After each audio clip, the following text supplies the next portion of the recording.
नमस्कार किसान भाइयों। ये मूंग की फसल में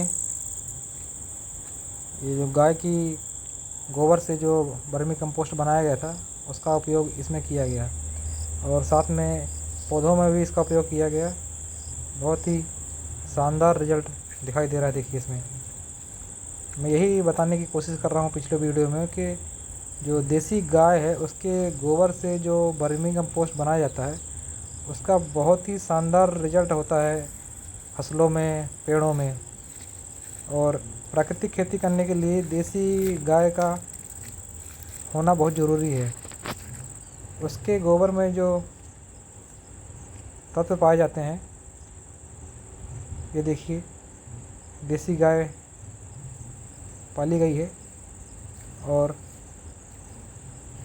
वीडियो में दिखाया जा रहा है। देखिए, ये जो पौधे लगे हुए हैं मेड़ों में, ये 4 से 5 साल के लगभग हो गए हैं और फ्रूटिंग चालू हो गई इनमें।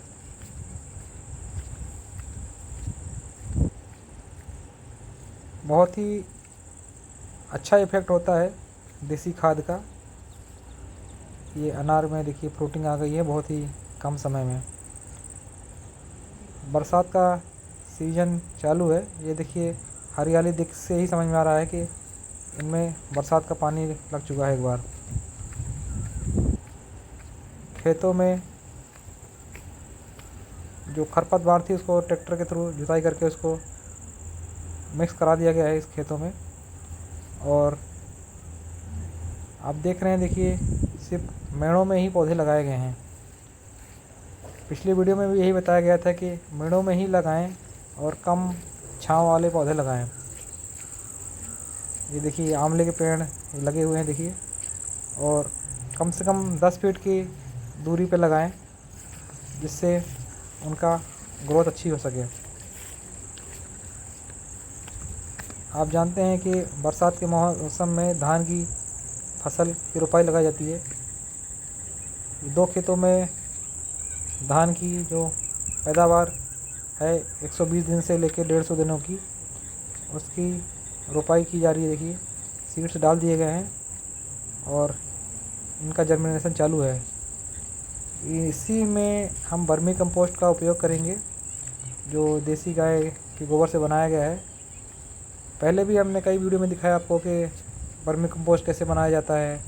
अब बनाने के बाद उसको स्टोर कर लीजिए। स्टोर करने के बाद शाम के समय उसको इनमें जैसे यूरिया डीएपी का छिड़काव करते हैं तगाड़ी में भर के, वैसा ही इसमें छिड़काव कर दीजिए। फिर आप देखिए कितना शानदार रिजल्ट रहता है। मृदा की उपजाऊ क्षमता को एकदम बढ़ा देता है और जो उसकी होल्डिंग कैपेसिटी होती है उसको भी इंक्रीज़ कर देता है। एयर इंग्रेशन जैसे बढ़ जाता है उसका। आप जानते हैं कि धान की फसल में पानी का बहुत बड़ा रोल है, इसलिए जहाँ पे पानी की व्यवस्था होती है वहीं पे धान लगाई जाती है। मेड़ों में देखिए पौधे लगे हुए हैं जो एकदम पूरे हरियाली से हो गए हैं और बीच खेतों में फसल लगाई जाती है। ये दोबारा बताना चाह रहा हूँ कि खेतों में गर्मी के मौसम में भी कभी भी वर्मी कंपोस्ट का बेड तैयार नहीं करना चाहिए, क्योंकि अचानक यदि बारिश हो गई और उसमें इस टाइप का पानी भर गया तो आपका जो गोबर है उसी खेत में मिल जाएगा, बह जाएगा और सारे केंचुए उसमें मर जाएंगे। इसीलिए देखिए, हमने कम से कम 8 फीट चौड़ा इसको मिट्टी से ऊपर हाइट बढ़ा दिया गया है, 3 से 3 फुट के लगभग। और ये पहले वीडियो में जो दिखाया गया था कि वर्मी कंपोस्ट का बेड यहाँ बना था, वो बेड बनकर तैयार हो गया था। इनको बोरियों में भर के इकट्ठा कर लिया गया है।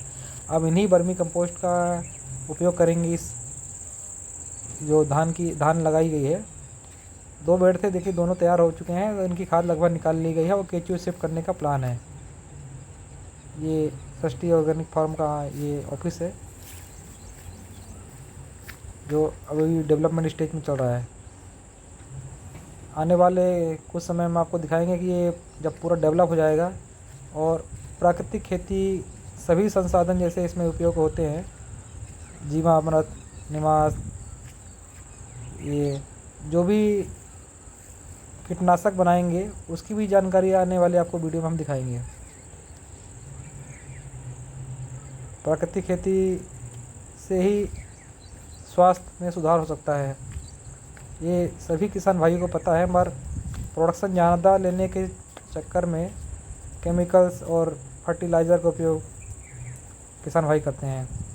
कोशिश करें कि जो खुद के खाने के लिए हो उसको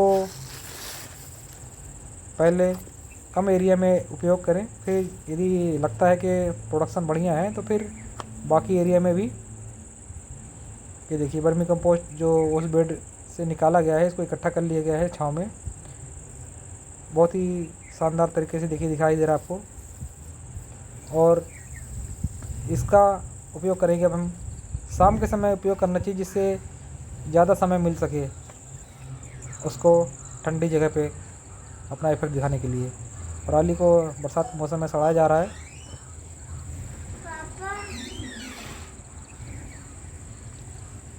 ये बेड जो ठंडा हो गया है उसको उसी जगह पे जहाँ से अभी खाद निकाली गई है वहाँ पे बना दिया जाएगा।